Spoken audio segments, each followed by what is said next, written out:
Hello बच्चों, let's read the question. The question says both diamond and rhombic sulfur are covalent solid, but the latter has very low melting point than the former.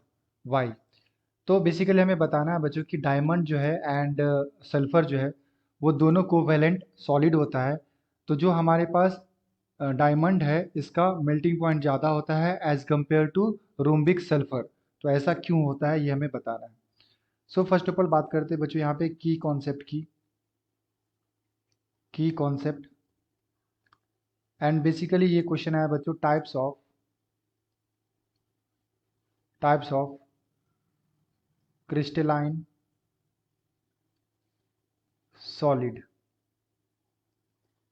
Okay, and हमारे पास यहाँ पे क्या है बच्चों,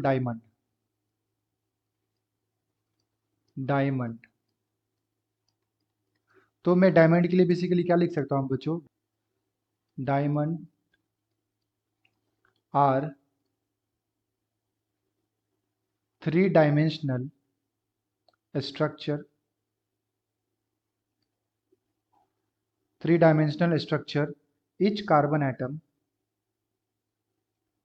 each carbon atom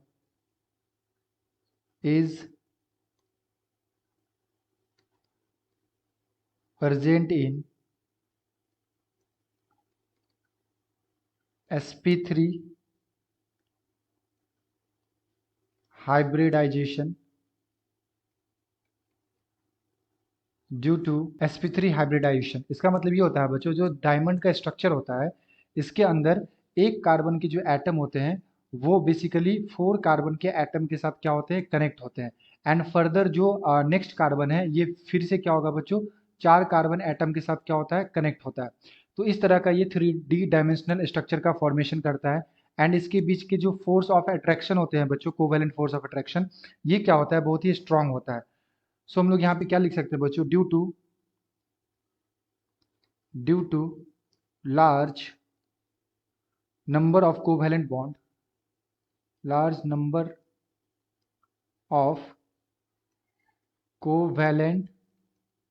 bond the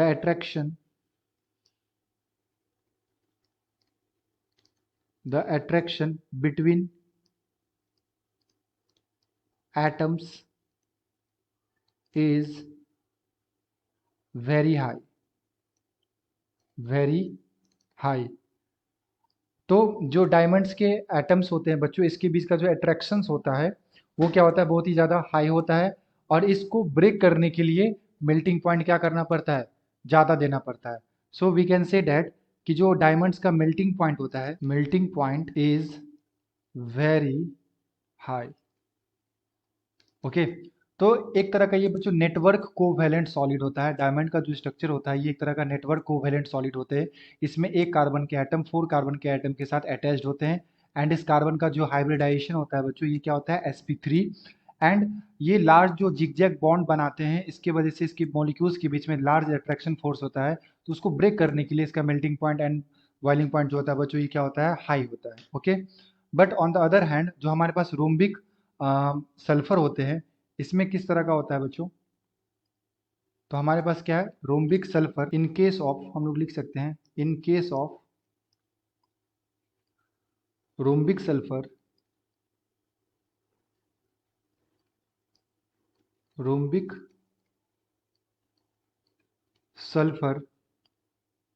it is a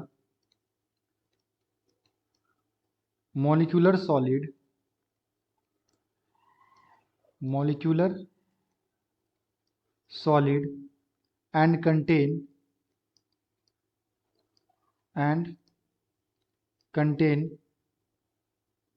discrete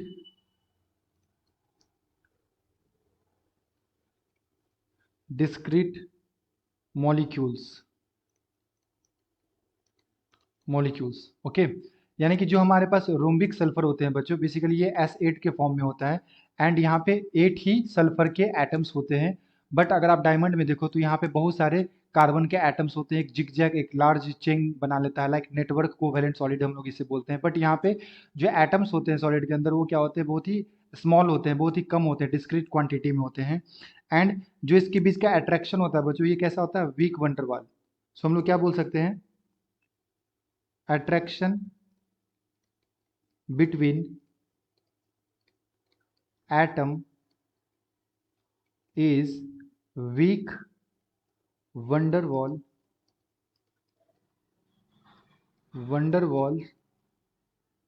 That's why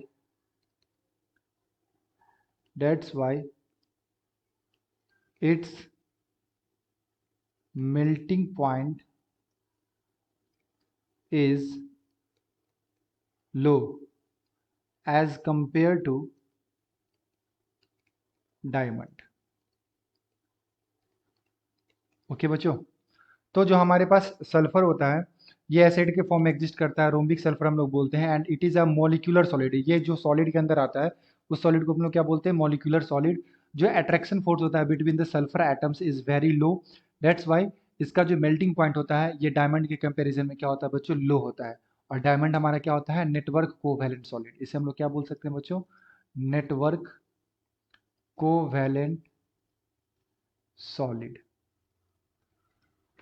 okay बच्चों, तो ये है answer. I hope you will understood it well. Best of luck, thank you.